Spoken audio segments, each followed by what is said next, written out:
পঞ্চম শ্রেণীর পৃষ্ঠা 78 তোমাদের এরকম হিসাবগুলো দেওয়া আছে। এগুলো সাধারণত তোমাদের হলো যে এক কথায় উত্তর, শূন্যস্থান, সংক্ষিপ্ত, এগুলোতে দেখা যায়। তো এই উত্তরগুলো তোমরা কীভাবে করবে? এখানে দেখো তোমাদের ভাজ্য হলো 8, ভাজক হলো 5।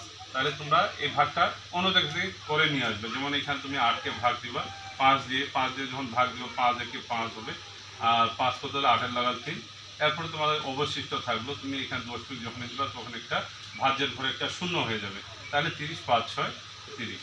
তাহলে 8 ভাগ 5 সমান সমান 1.6। ঠিক একইভাবে এই হিসাবটা তোমরা করবে। 1কে তোমরা কি করবে?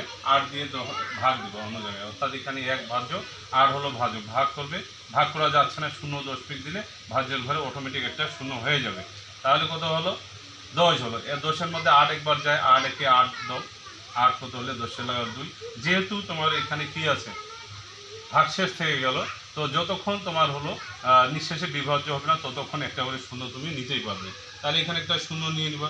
তাহলে 20, এরপরে 8 দুগুণে 16, 20-এর মধ্যে 8 দুইবার যায়, 8 দুগুণে 16। তাহলে 6 কত? 10-এর লাগাল 4। আবারও তোমার এখানে কি থাকলো? ভাগশেষ থেকে গেলো। তাহলে তুমি আবারও কি করো? আবারও একটা শূন্য হলো, এবার হলো 40। তাহলে এবার তোমার 8, 5, 8-এ 40।